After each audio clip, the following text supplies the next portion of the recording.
Hey, hello everybody, welcome back to Remote. Hope everybody had a great lunch, maybe got a cup of coffee, feeling some energy for the afternoon. My name is Justin Harlan and I will be your MC for this afternoon. It's a pleasure to be talking to you all about the future of work in a place like Lisbon, just voted one of the best places, if not the best place, to work remotely. According to the latest available survey from 2019, there's more than 500,000 location-independent workers living in Portugal right now, which is the highest number in nearly half a century and one of the highest rates of Europe or the world. So I think we have to ask ourselves, why are so many people flocking here? And if you look around or you've been visiting around outside, it's not that hard to come up with answer number one. I mean, it's beautiful here. It's gorgeous. And there are obviously things like attractive entrepreneur visas, favorable tax rates, and other practical draws. But as we did in Tulsa, Oklahoma, we discovered that it's not just the concrete, tangible things that you offer people that draw them to a city. There's also extreme value in the intangibles. In late 2018, before the pandemic, that changed everything about the way we work that you're going to hear more about today, Tulsa launched an audacious experiment to introduce more people to the city, and we placed a bet on the future of work. We offered them $10,000 to work remotely from Tulsa, and it worked almost instantly. We had 10,000 applications, and in our first year, 2019, 70 people moved to the city. In 2020, that number was 380, and last year, about 1,000 people moved to Tulsa. And as a matter of fact, today I'm sharing some breaking news. We just welcomed our 2,000th member to the city of Tulsa through Tulsa Remote. That's 2,000 people that chose to relocate from their apartments in Los Angeles or San Francisco or New York City or Austin and elsewhere to come make a new home in Tulsa, Oklahoma. And we're grateful that they did, and the city is seeing lots of rewards from those decisions. Remote workers added $62 million in local earnings just last year alone. And the program is now being emulated by many, many cities across the world. So perhaps you're thinking that I'm incredibly biased, which to be honest, maybe I am, but you don't have just to take my word for it. Brookings Institute surveyed approximately 1,200 Tulsa Remoters in 2019 and 2020. And this survey supported what we'd known all along, that emphasizing community and growing the tight-knit group that we already had in place is what people responded to the most. The survey found that people came to Tulsa through Tulsa Remote were far more likely to stay in the community long-term, much more likely to be actively engaged in their new local community, and experienced higher real income growth. So, what's our secret? Surprisingly enough, it's really not about the money. Talking to most of our alumni, we quickly learned that the stipend played a very minor role in their decision to come and stay in Tulsa, which was it's actually more than 90% of them that have stayed in Tulsa thus far beyond that year commitment.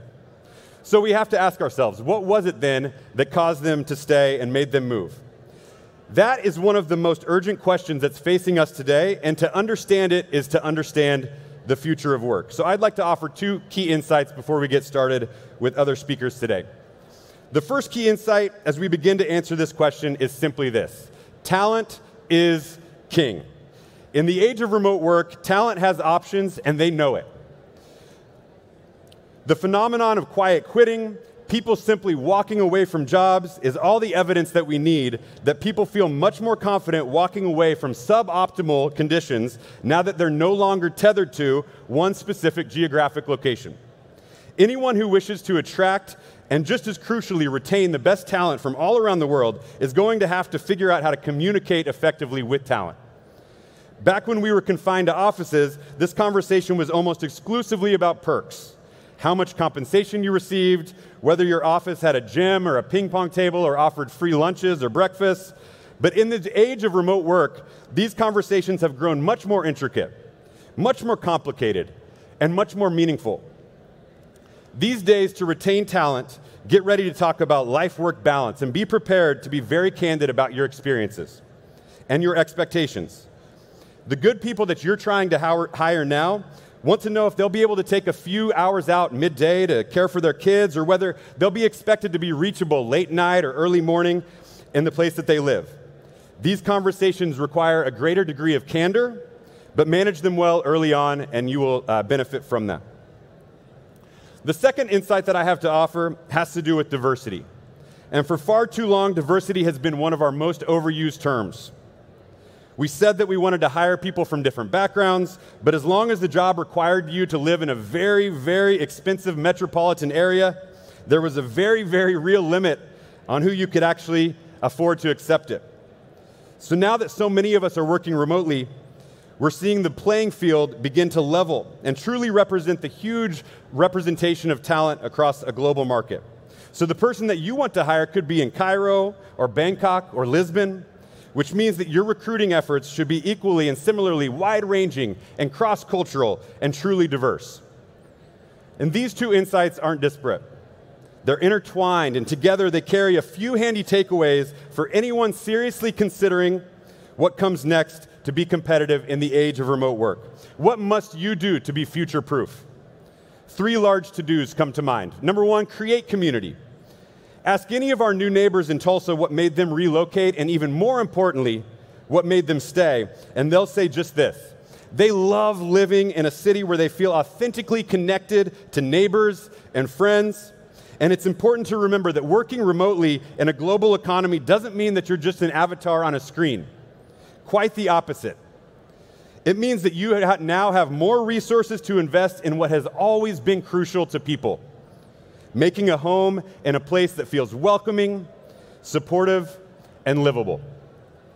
Investing in anything from parks or entertainment to networking opportunities goes a long way towards creating just such a community. Number 2, build trust. Last year, Tulsa Remote penned the Remote Worker Bill of Rights for Fast Company, which outlined core principles that we should all champion in a modern, more inclusive workspace for employees. Some of these rights include the right to asynchronous or flexible schedules, the right to life outside of work, the right to distributing economic opportunity outside of main coastal markets. And all of these are ways to show talented employees and potential employees, not just that you value them, but that you trust them to do their work no matter where they're located or where they may physically be doing that work. And finally, number 3, real diversity requires real collaborations. To truly attract the best and brightest across the board, we have to form new partnerships, inviting everyone from national and local governments to nonprofit organizations, to corporations, to investors, to join together in making sure that we offer the ultimate conditions, not only for a narrow sliver of the population, but also for the vast and untapped talent pool across the globe, taking into consideration divergent needs, sensibilities, and sensitivities. We need to actively recruit among traditionally underrepresented communities, even if that means investing in making sure that immensely talented people receive the resources that they need to catch up and surpass their competition. So the next time that you find yourself in the United States, don't just come to New York or LA or Boston or Chicago. Come say hi to us in Tulsa. We just opened the Bob Dylan Center, where you can explore the musician's archives. We also have the Gathering Place, which is the country's largest privately funded public park. It's a 100-acre riverfront park that's the USA Today recently named the best city park in America, and it's gorgeous. And I look forward to visiting you too and seeing all of the diverse and inspiring ways that we can make the future of work all around the world more exciting, more inclusive, to people traditionally denied their chance to succeed, and more conducive to local, regional, national, and international growth.